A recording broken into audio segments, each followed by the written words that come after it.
నమస్తే welcome to V3 news లక్ష్యం సమాజహితం నడుస్తున్న చరిత్ర వల్ల అందరూ ప్రభావితులవుతారు కానీ నడుస్తున్న చరిత్రను కొందరే ప్రభావితం చేస్తారు 4.5 కోట్ల మంది ప్రజలను ప్రభావితం చేసిన మహనీయుడు మన నేల మట్టి బిడ్డ జయశంకర్ సార్ జీవితాంతం ఒకే మార్గంలో నడిచి ఒకే మాట మీద నిలిచి ఊహ తెలిసినప్పటి నుంచి ఆఖరి శ్వాస దాకా తెలంగాణ కోసం తపించిన తపస్వి ఆచార్య కొత్తపల్లి జయశంకర్ 1952లో నాన్ ముల్కీ గో బ్యాక్ ఉద్యమం నుంచి 2010-11లో తెలంగాణ జాయింట్ యాక్షన్ కమిటీ ఆందోళన వరకు ఫజల్ అలీ ఆధ్వర్యంలోని రాష్ట్రాల పునర్విభజన కమిషన్ నుంచి శ్రీకృష్ణ కమిటీ వరకు ఇందిరాగాంధీ నుంచి సోనియా గాంధీ వరకు కొండ వెంకట రంగారెడ్డి నుంచి కేసీఆర్ వరకు అన్ని ఉద్యమాల్లో చురుగ్గా పనిచేసి నివేదికలిచ్చి వాదనలు వినిపించి నేతలకు సలహాలిచ్చి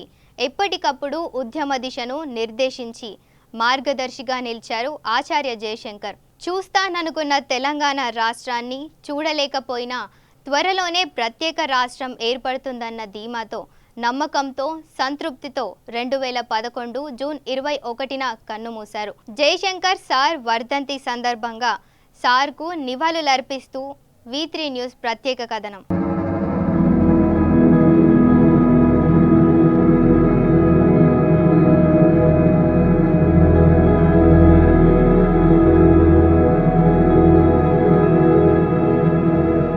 జయశంకర్ సార్ 1934 ఆగస్టు 6న హన్మకొండలో శ్రీమతి మహాలక్ష్మి కొత్తపల్లి లక్ష్మీకాంతారావు దంపతులకు 3వ సంతానంగా జన్మించారు. జయశంకర్ సార్కు అన్న, అక్క, తమ్ముడు, 2 చెల్లెళ్ళు ఉన్నారు. తమ్ముడు ప్రసాద్ అమెరికాలో స్థిరపడ్డారు. జయశంకర్ సార్ అవివాహితుడు. బంధువుల కుటుంబానికి చెందిన బ్రహ్మం చిన్న పిల్లవాడుగా ఉన్నప్పుడే చేరదీసి పెళ్లి చేశారు. వారి కుమార్తెలో తన తల్లిని చూసుకున్నారు. ఆ పాపకు తన తల్లి పేరు పెట్టుకున్నారు.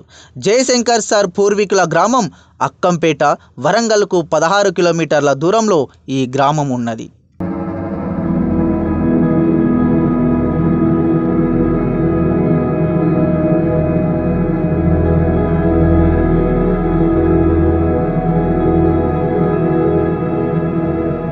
జయశంకర్ సార్ విద్యార్థిగా ఉన్నప్పుడు తండ్రిపై ఆధారపడిన ఉద్యోగంలో చేరిన తరువాత తన జీతం డబ్బుపై, ఉద్యోగ విరమణ తరువాత పెన్షన్ డబ్బుపై ఆధారపడిన జీవితం గడిపేవారే తప్ప ఏనాడు ఎవరిపై ఆధారపడలేదు.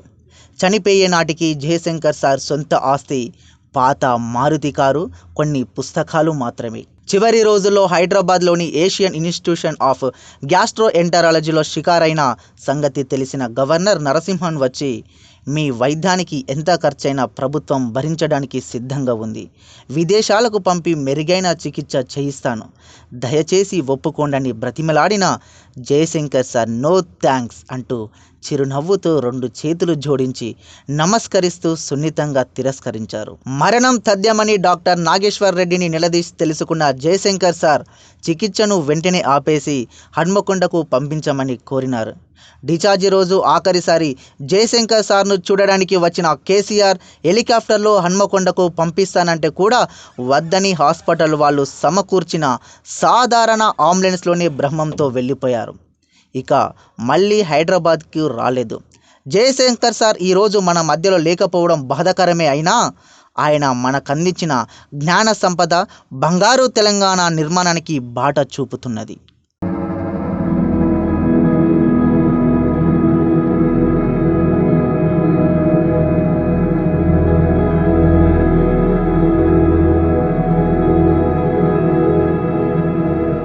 లక్ష్య సాధన కోసం బ్రహ్మచారిగానే ఉంటూ జీవితాన్ని అంకితం చేసిన జయశంకర్ సార్ నేటి తరానికి ఒక మార్గదర్శి. జయశంకర్ సార్ది అరుదైన వ్యక్తిత్వం. 100కో కోటికో మనం అలాంటి వ్యక్తిని చూస్తాం. ప్రజాకవి కాళోజీ ప్రభావం జయశంకర్ సార్పై చాలా ఉంది. సంతోషం కలిగినప్పుడు పొంగిపోకుండా, బాధ కలిగినప్పుడు కృంగిపోకుండా ఉండే స్థితప్రజ్ఞుడు జయశంకర్ సార్. తొనకని కుండలా ఉండే జయశంకర్ సార్ తన మనసుకు బాధ కలిగించే కొన్ని అంశాలను మాత్రం మరణశయ్యపై ఉండి కొందరు సన్నిహితులతో పంచుకున్నారు. విద్యార్థిగా ఉన్ననాడే తన తండ్రితో ఆయన మిత్రులు రక్షణ కోసం విజయవాడ, గుంటూరు జిల్లాలకు పోయి ఆశ్రయం ఇవ్వమని కోరితే ఆదరించిన ఆంధ్రులు తమను ఎలా నిలువు దోపిడీ చేసింది చెప్తుంటే జయశంకర్ సార్ ఆసక్తితో వినేవారు. పసితనంలోనే ఆయన మనసుపై ఈ సంభాషణలు బలమైన ప్రభావాన్ని చూపించాయి. ఇంటర్ చదువుతున్నప్పుడు జూనియర్ కాలేజీకి వచ్చిన ప్రముఖ ఆంధ్ర నేత అయ్యదేవర కాళేశ్వరరావు, మీకు తెలుగు రాదు, మీకు నాగరికత తెలువాలే, మీరు మాతో కలవాలి అంటూ తెలంగాణ వారిని అవమానిస్తూ ప్రసంగిస్తుంటే విద్యార్థులంతా అడ్డు తగిలి అల్లరి చేయడంతో లాఠీచార్జ్ జరిగింది. దెబ్బలు తిన్న వాళ్ళల్లో జయశంకర్ సార్, మాజీ మంత్రి ముచ్చర్ల సత్యనారాయణ ఉన్నారు. ఆంధ్ర ప్రాంతం నుంచి వచ్చిన తెలుగు నేర్పే లెక్చరర్లు వరంగల్లోని ఇతర ప్రభుత్వ ఉద్యోగాలు ఇట్లనే మాట్లాడుతుండేవారు. అయ్యదేవర కాళేశ్వరరావు మాటలు విద్యార్థులలో కసిని పెంచాయి. ఆ కసి కొద్ది రోజులకే నాసులకి go back, idli sambar go back, గోంగూర పచ్చడి గో బ్యాక్ నినాదాలతో ఉద్యమ రూపాన్ని సంతరించుకుంది. 1954లో హైదరాబాద్లోని ఉస్మానియా విశ్వవిద్యాలయంలో జయశంకర్ డిగ్రీ చదువుతున్నప్పుడు ఫజల్ అలీ కమిషన్ ముందు మరో 4 విద్యార్థితో కలిసి హాజరయ్యారు.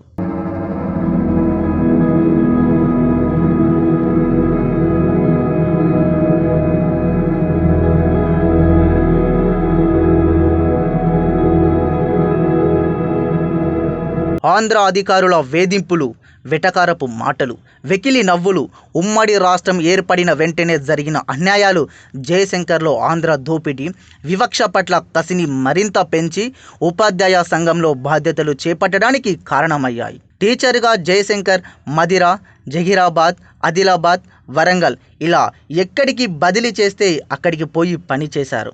ఉద్యోగం చేసినే ఉపాధ్యాయ సంఘాలలో ముఖ్యమైన బాధ్యతలు నిర్వహించారు. ఆంధ్ర అధికారుల, పాలకుల వివక్షను వృత్తిపరంగా అర్థం చేసుకున్న జయశంకర్ అన్ని రకాల ఉద్యోగాలలో కూడా ఇట్లనే జరుగుతున్నదని తెలుసుకొని తెలంగాణ అధ్యాయాన్ని కొనసాగిస్తూ వచ్చారు. ఉపాధ్యాయ సంఘాలలో మరింత చురుకైన పాత్రను పోషించారు. ఆ క్రమంలోనే 1969 జనవరి నాటికి తీవ్రమైన తెలంగాణ ఉద్యమంలో జయశంకర్ చురుకైన పాత్ర పోషించారు. వివిధ రంగాల్లో తెలంగాణకు జరుగుతున్న అన్యాయాలపై ఒక పుస్తకాన్ని ప్రచురించారు. ప్రధాని ఇందిరా అది చదివి జయశంకర్, ఆనందరావు తోట తదితరులను ఢిల్లీకి పిలిపించి చర్చలు జరిపారు.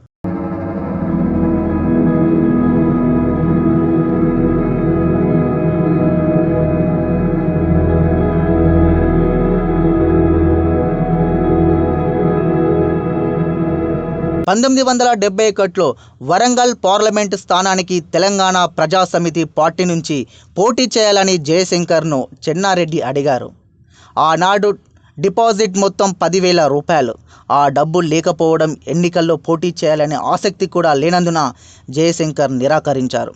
హైదరాబాద్ సిటీ కాలేజ్ లెక్చరర్గా, వరంగల్ సికేఎం కాలేజీ ప్రిన్సిపల్గా, కాకతీయ యూనివర్సిటీ రిజిస్టర్ వీసీగా, హైదరాబాద్లోని ఇంగ్లీష్ అండ్ ఫారెన్ లాంగ్వేజెస్ ఇన్స్టిట్యూట్లో 10 ఏళ్ళు రిజిస్టర్గా ఆ హోదాలో పనిచేసిన తెలంగాణ అధ్యాయాన్ని, ప్రత్యేక రాష్ట్రం ఆకాంక్షను విడువకపోవడం, వివిధ సంస్థలతో, వ్యక్తులతో తెలంగాణ ఉద్యమ నిర్మాణానికి, భావజాల వ్యాప్తికి నిరంతర కృషిని కొనసాగించడం ఒక జయశంకర్ సార్కే సాధ్యమైంది.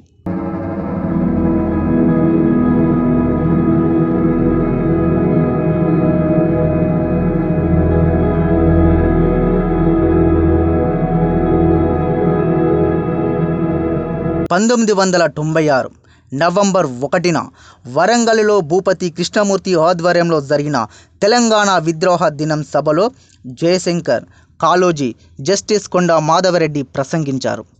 200 మంది వస్తారనుకున్న సభకు 4-5 వేల మంది వచ్చారు. మరునాడు చంద్రబాబు వేర్పాటు వాదాన్ని ఉక్కు పాదంతో అణిచివేస్తామని హెచ్చరించారు. దీన్ని తీవ్రంగా పరిగణించిన జయశంకర్ ఇక తన పూర్తి సమయాన్ని తెలంగాణ ఉద్యమ నిర్మాణం కోసం, భావజాల వ్యాప్తి కోసం కేటాయించారు. ఆర్ఎస్ఎస్ నుంచి ఆర్ఎస్యు దాకా ఎవరు తెలంగాణ మీటింగ్ ఎక్కడ పెట్టినా తన స్వంత ఖర్చుతో జయశంకర్ హాజరయ్యేవారు. తానే ముందుండి తెలంగాణ ఐక్య వేదికను నడిపించారు.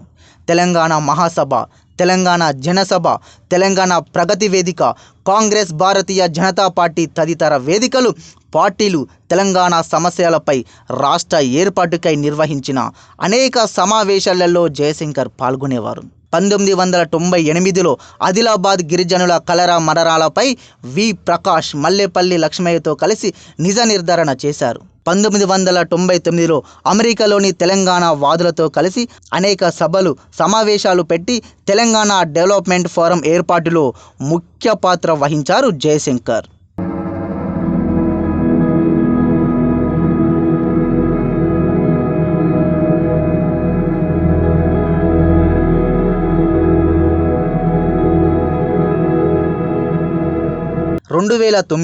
నవంబర్ 29న కేసీఆర్ను కరీంనగర్లో పోలీసులు అరెస్టు చేసినప్పుడు జయశంకర్ ఉన్న ఆయన కారులో నుంచి దించారు. ఆ తర్వాత నిమ్స్లో కేసీఆర్ అమరణ దీక్ష చేసిన రోజుల్లో జయశంకర్ రాత్రింబవళ్ళు ఆయనతో హాస్పిటల్లోనే ఉంటూ పరిస్థితిని ఎప్పటికప్పుడు తెలుసుకునేవారు. డిసెంబర్ 9 నాటి చిదంబరం తెలంగాణ ప్రకటన రూపకర్త జయశంకర్ సారే. ఆ రాత్రి తన సన్నిహితులకు ముందే ఫోన్ చేసి టీవీ చూడమని చెప్పారు. ఎందుకో మాత్రం చెప్పలేదు.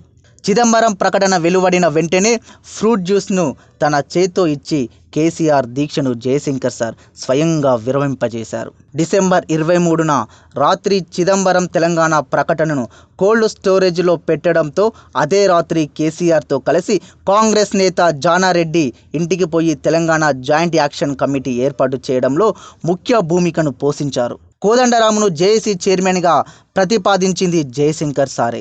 శ్రీకృష్ణ కమిటీకి చెప్పి తెలంగాణ అంశాలను రాతపూర్వకంగా అందించారు. కమిటీ సభ్యుల ప్రశ్నలకు సందేహాలకు వివరంగా జవాబిచ్చారు. శ్రీకృష్ణ కమిటీ రిపోర్టు వెలువడిన తర్వాత జయశంకర్ సార్ దిగ్భ్రాంతికి లోనయ్యారు. ఇంత చెత్త రిపోర్టు ఇస్తారనుకోలేదని సన్నిహితులతో అన్నారు. 2-3 రోజులు ముభావంగా ఉన్నారు. ఎవరితోనూ ఎక్కువగా మాట్లాడలేదు. ఆ తర్వాత కొద్ది రోజులకే జయశంకర్ క్యాన్సర్తో ఈ లోకాన్ని శాశ్వతంగా వదిలి వెళ్ళారు.